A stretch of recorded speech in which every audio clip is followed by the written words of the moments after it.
Hi, James, how are you? Hello, how's it going? So how was your experience and what did you take away from it, voice acting in the Gnomes? It was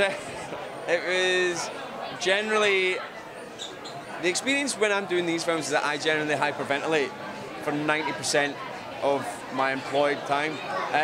We're just doing running acting and heavy breathing acting and like noises and grunts and like and efforts and all that kind of stuff, which generally leaves me hyperventilating by the end of the day.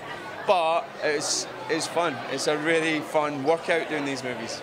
And it seems to be the year of sequels for you as well. And how do you think?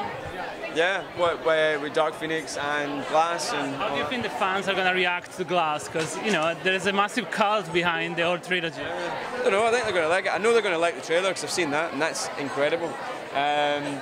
I just watched it this morning. I don't know, mate. If it's a good film, hopefully they'll react to it well, and if it's a bad film, they won't. We'll have to wait and see. So do you think the trailer is a good representation of the film? Yeah, definitely, I really do. I think you feel more comfortable in their skin, so what does that actually mean?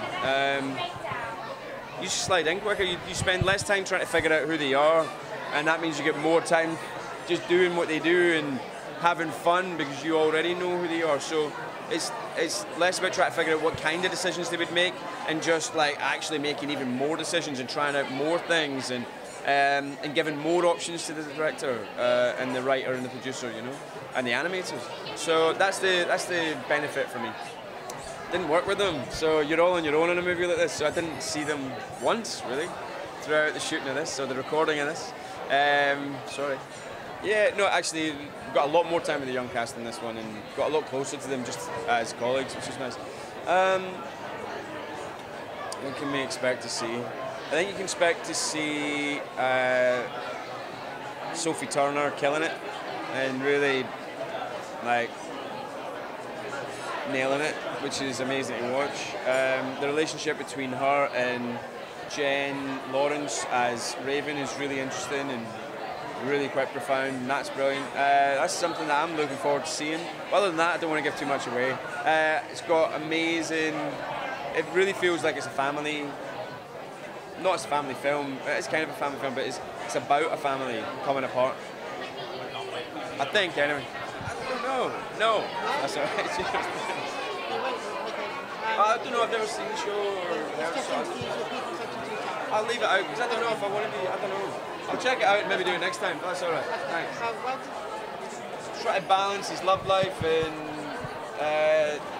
what he wants to do, which is basically just have a good time, with the fact that he's now one of the two leaders of the garden along with Juliet, and Juliet's taking that responsibility a lot more seriously than he is. So a little bit of the film for him is proving to Juliet that he's learned that actually that's what you need to do, and you've got to grow up a little bit, and proving to her that he can actually be responsible and that she's not going to be all on her own trying to look after the whole community that are actually in a major crisis.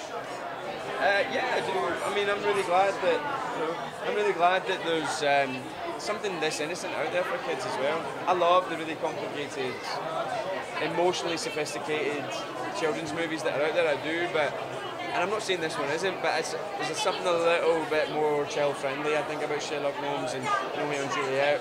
Plus, it's got the most incredible soundtrack from Elton John, which just imbues it with such energy. So yeah, I'm glad that stuff like this is out there.